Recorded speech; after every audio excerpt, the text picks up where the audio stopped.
الحمد لله وحده والصلاة والسلام على من لا نبي بعده أما بعد فأعوذ بالله من الشيطان الرجيم بسم الله الرحمن الرحيم اليوم أكملت لكم دينكم وأتممت عليكم نعمتي ورضيت لكم الإسلام دينا وقال النبي صلى الله عليه وسلم أيها الناس اسمعوا قولي فإني لا أراني وإياكم أن نجتمع في هذا المجلس أبدا بعد عام هذا أو كما قال عليه الصلاة والسلام وقال أصحاب رسول الله صلى الله عليه وسلم يا رسول الله ما هذه الأضاحي قال رسول الله صلى الله عليه وسلم سنة أبيكم إبراهيم أو كما قال عليه الصلاة والسلام محترم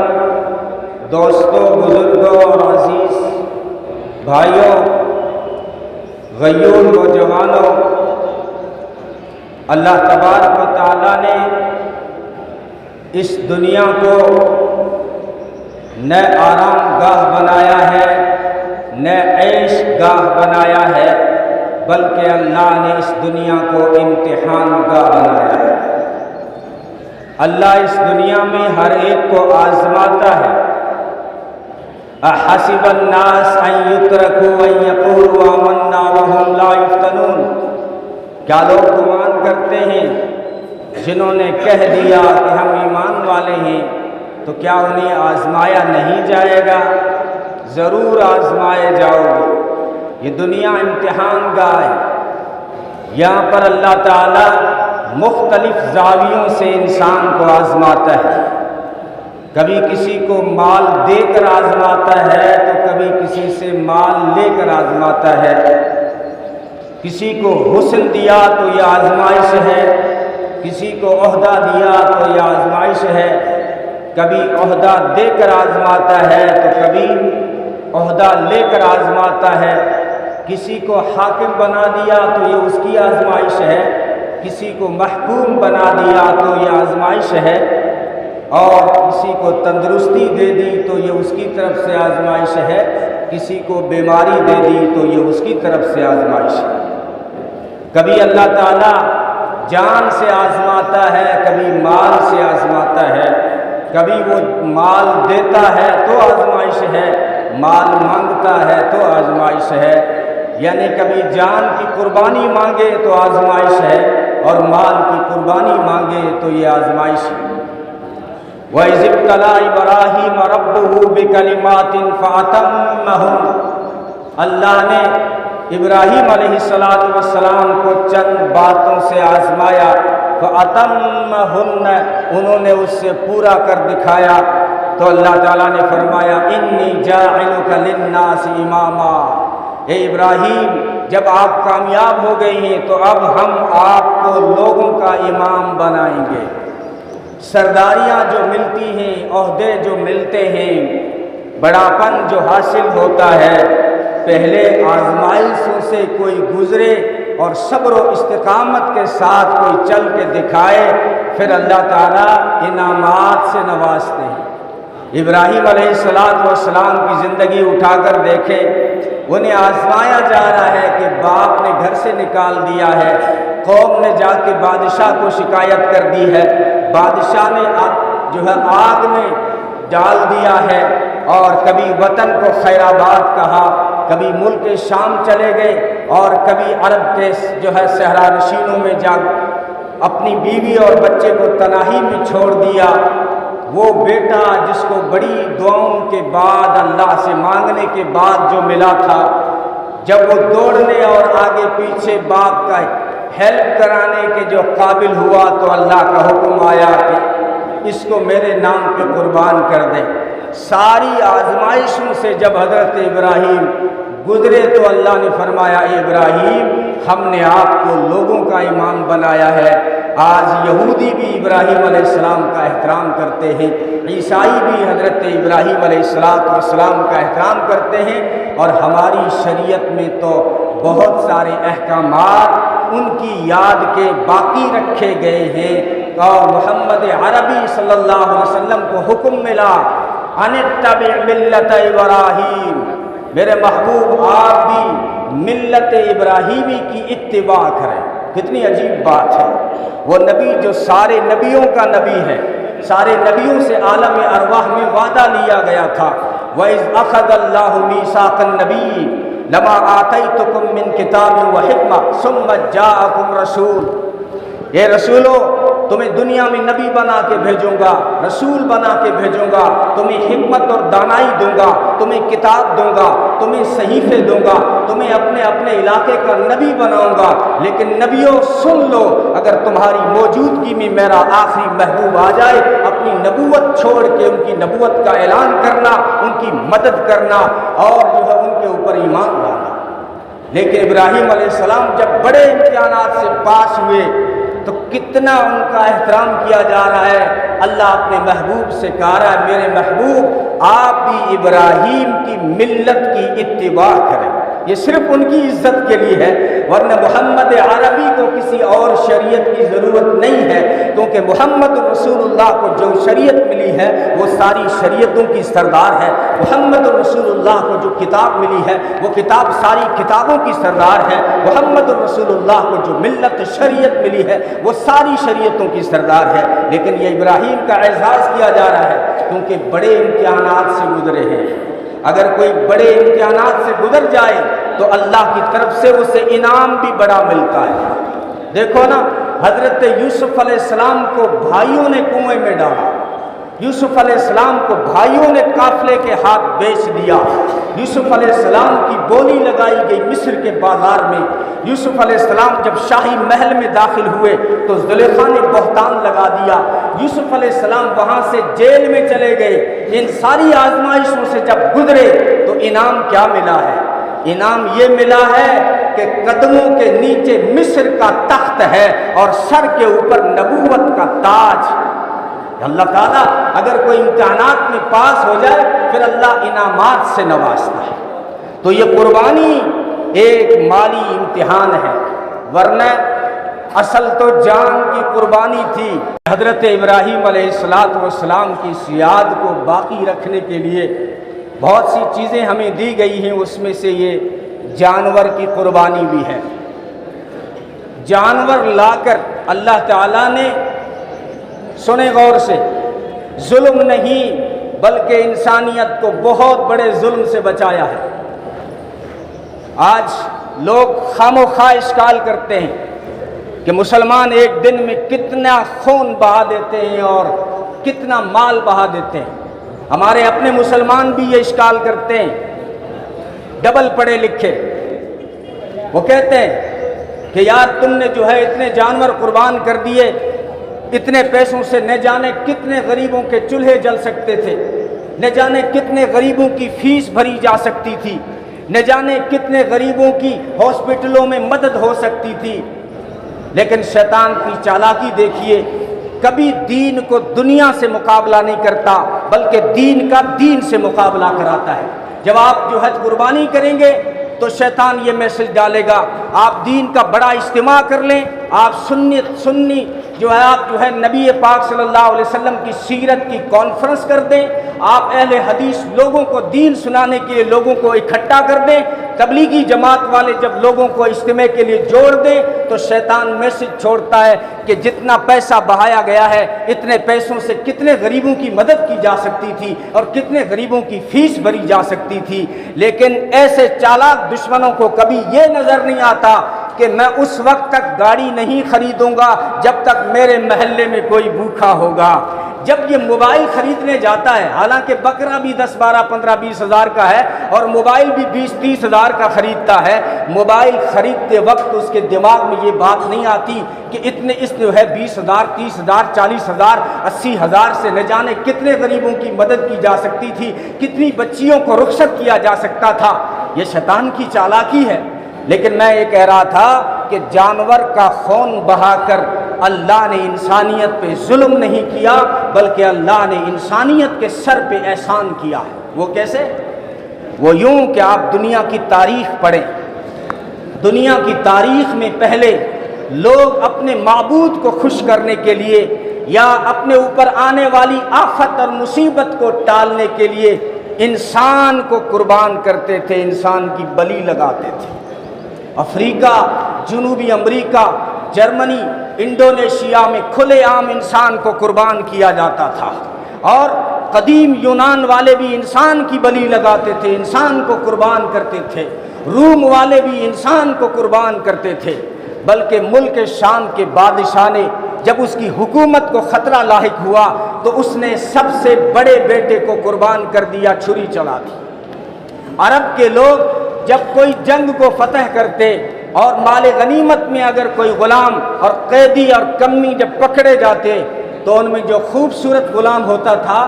اس کو قربان کر دیتے تھے، ذبح کر دیتے تھے۔ بلکہ عرب میں یہ بھی دیکھا آپ نے، نبی پاک صلی اللہ علیہ وسلم کے دادا نے نظر مانی تھی کہ اگر اللہ نے مجھ سے زمزم کے کنویں کا کام لیا تو میں اپنے 10 بیٹوں میں سے ایک بیٹے کو قربان کر دوں گا۔ پھر لوگوں نے، رشتہ داروں نے بیچ میں آ کر جو ہے حضرت عبداللہ کے مقابلے میں اونٹوں کی قربانی ہوئی۔ اور مصر والے آپ نے بار بار سنا ہوگا کہ دریائے نیل جب خشک ہو جاتا تھا تو وہ ہر سال ایک سجی ہوئی کنواری لڑکی کو اندر ڈالتے تھے، قربان کرتے تھے انسان کو پانی کے لیے۔ یہ کئی سالوں تک چلتا آ رہا تھا، لیکن جب حضرت عمر کے دور میں مصر جب فتح ہوا ہے، حضرت عمر کو پتہ چلا کہ مصر والے پانی کے چکر میں، دریا کے بہاؤ کے چکر میں ایک کنواری بچی کو قربان کرتے ہیں، تو حضرت عمر نے کیا کیا؟ حضرت عمر سے بھی ڈیمانڈ آئی تو کوئی لڑکی سجا کے اس میں ڈالو تو پانی آئے گا۔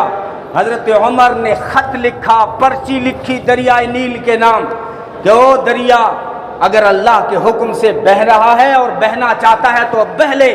ورنہ انسان کی قربانی دے کر عمر تجھ سے پانی نہیں مانگے گا، تجھے بہنا ہو تو بہہ لے ورنہ خشک ہو جا، عمر تیرے لیے انسان کو قربان نہیں کر سکتا۔ یہ جب آیا نا حضرت اسماعیل کی جگہ دمبا جنت سے، تو انسانیت کے سر پہ احسان ہو گیا کہ انسانوں اپنی خواہشات کے لیے اور اپنی جو ہے آفات سے بچنے کے لیے قربانی اگر لگانی ہے تو انسان کی نہیں، جانور کی لگانی پڑے گی۔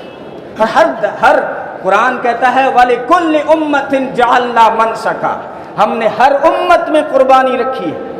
ہر امت میں، ہر مذہب میں، ہر دھرم میں قربانی بہت پرانی ہے۔ حضرت آدم علیہ السلام کے بیٹوں سے شروع ہو جاتی ہے۔ قابیل اور حابیل نے قربانی دی، بار بار آپ سنتے ہیں۔ یہودیوں کے یہاں قربانی تھی، سورہ بقرہ میں بنی اسرائیل کا ایک واقعہ ہے، کوئی مرڈر ہو جاتا ہے، کوئی کہ قتل کا کیس جب ہوا اور پتہ نہیں تھا کہ قاتل کون ہے، تو لوگ حضرت موسیٰ علیہ السلام کے پاس آئے اور کہا کہ قاتل کا پتہ لگانا ہے۔ تو حکم آیا کہ تم ایک جانور کو ذبح کرو اور اس کا خون مقتول پہ چھڑک دو، وہ مقتول بتا دے گا میرا قاتل کون ہے۔ یہودیوں کے یہاں قربانی کا تصور بتا رہا ہوں، عیسائیوں کے یہاں قربانی کا تصور تھا، اور ہمارے اسی ملک میں قدیم ہندو مت میں، سناتن دھرم میں قربانی کا ذکر بہت سی جگہوں پہ ملتا ہے۔ الگ الگ جانوروں کو الگ الگ دیوتاؤں کے نام پہ، وشنو کے نام پہ یہ جانور لگے گا، اندر کے نام پہ یہ جانور قربان ہوگا، اوشن دیوتا کے نام پہ یہ جانور قربان ہوگا۔ یہ قدیم ہندو مت میں، بلکہ بھاگوت پران میں لکھا ہوا ہے کہ نارائن نے جب پوری دنیا کو قتل کیا تو اس کے بعد گھوڑے کی قربانی کی، اس نے اپنے جرم معاف کرانے کے لیے گھوڑے کو قربان کیا تھا۔ خیر، میں کسی کے دین کے اوپر اشکال نہیں کر رہا، میں بتا رہا ہوں جو قرآن نے اشارہ کیا کہ ہر امت میں قربانی رہی ہے۔ یہ جب قدیم ہندو مت سے آپ تاریخ پڑھتے ہیں اور جب بدھ مت اور جین مت الگ ہوئے تو انہوں نے مورتی کی مخالفت کی اور قربانی کی بھی مخالفت کی، تو پھر جو ہے قدیم ہندو مت نے بھی جو ہے اپنے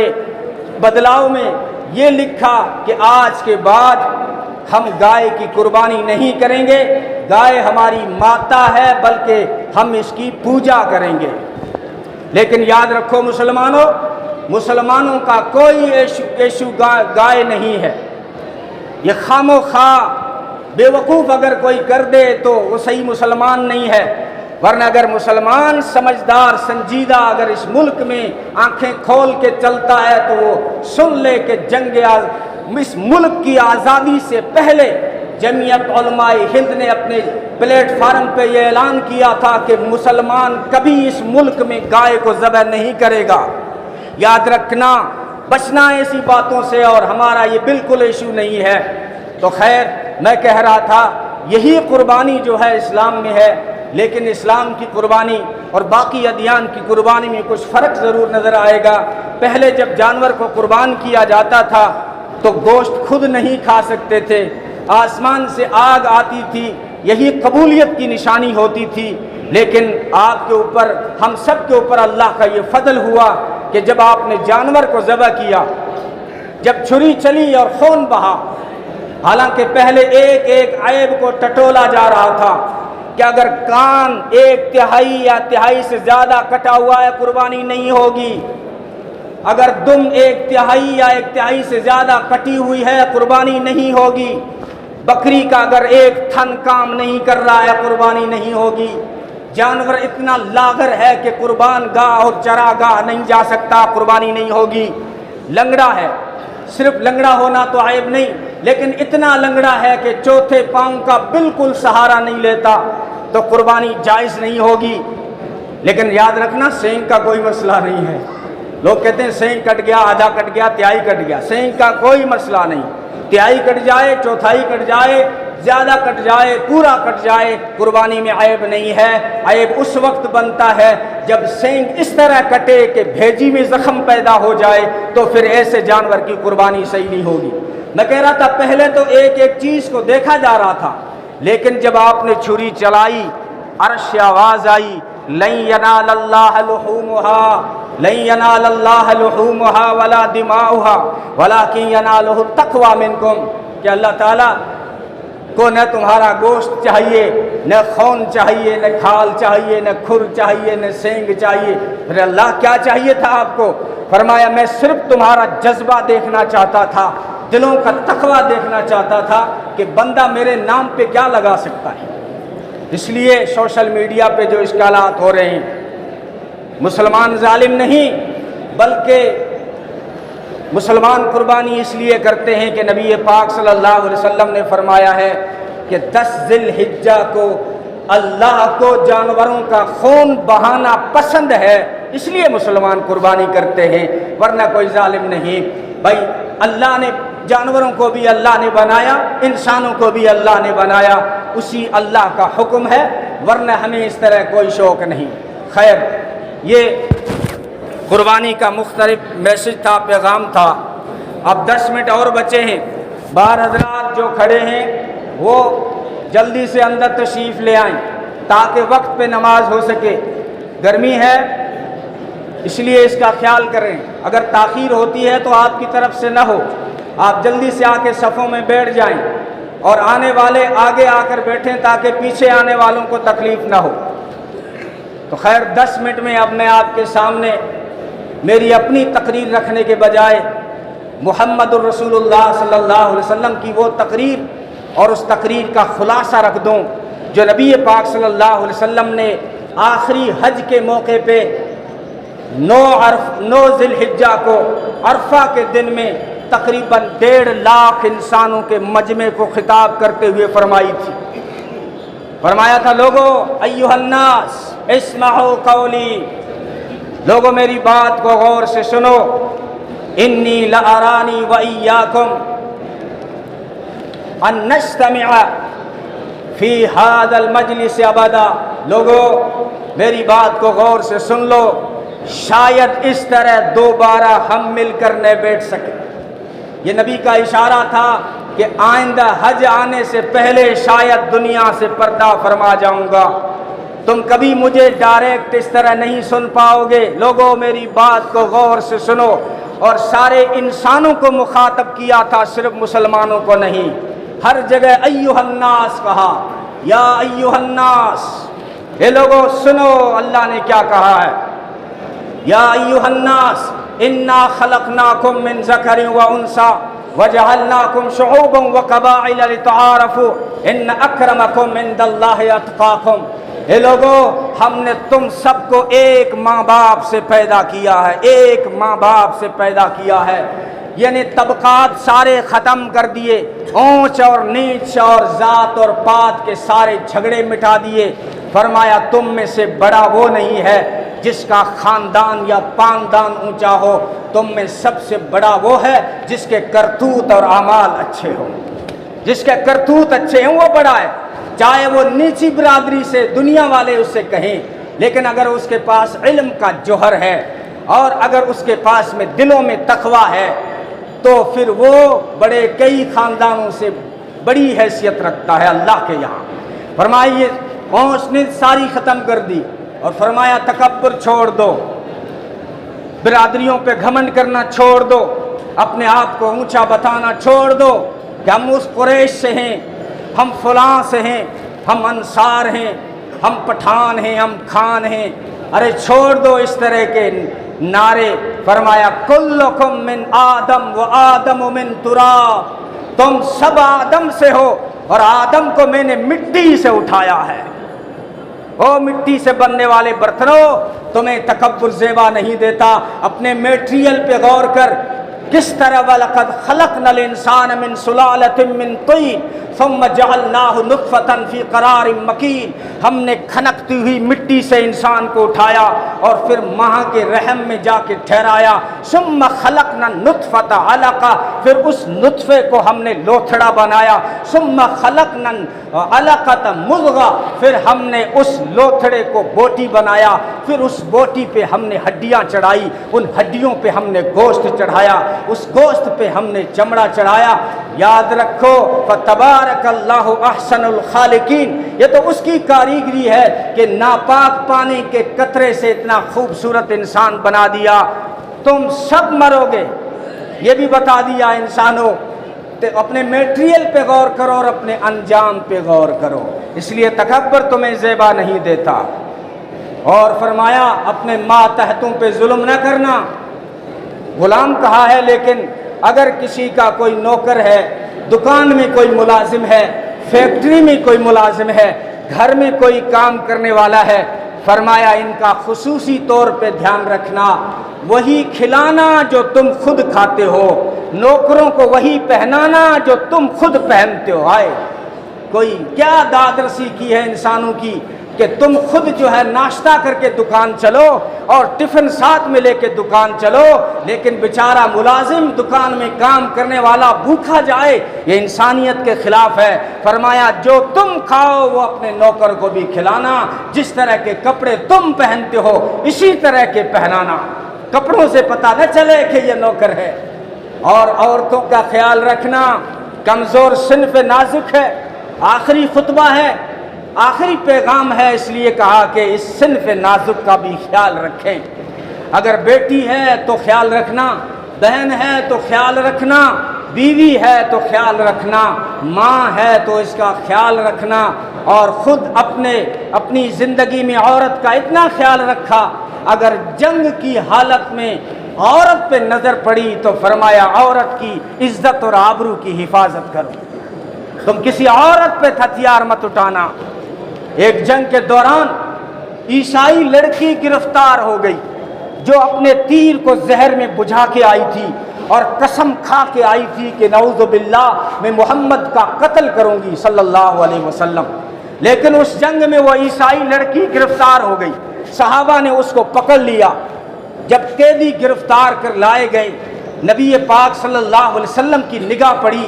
کہ کنواری بچی ہے اور اس کے سر پہ دوپٹہ نہیں ہے، فرمایا یہ کون آ گئی ننگے سر؟ بتایا گیا کہ یہ کرسچن لڑکی ہے، عیسائی لڑکی ہے، اور قسم کھا کے آپ کو قتل کرنے آئی تھی۔ اب کہتی ہے کہ میں حاتم تائی کی بیٹی ہوں، میرا باپ بڑا سخی تھا، مجھے چھوڑ دو۔ نبی پاک صلی اللہ علیہ وسلم کی نگاہ پڑی، فرمایا بلال، جی آمینہ کے لال، وہ میری چادر لاؤ، وہ چادر جس کی قسمیں اللہ عرش پہ کھاتا ہے، وہ میری چادر لاؤ۔ کیا کریں گے کہ وہ بیٹی آ رہی ہے، اس کے سر پہ ڈالوں گا۔ بتایا گیا اللہ کے رسول یہ آپ کی بیٹی نہیں، یہ دشمن کی بیٹی ہے، آپ کو قتل کرنے آ رہی ہے۔ فرمایا سنو، بیٹی بیٹی ہوتی ہے، چاہے اپنی ہو چاہے پرائی ہو، بیٹی بیٹی ہوتی ہے، چاہے اپنی ہو چاہے دشمن کی ہو۔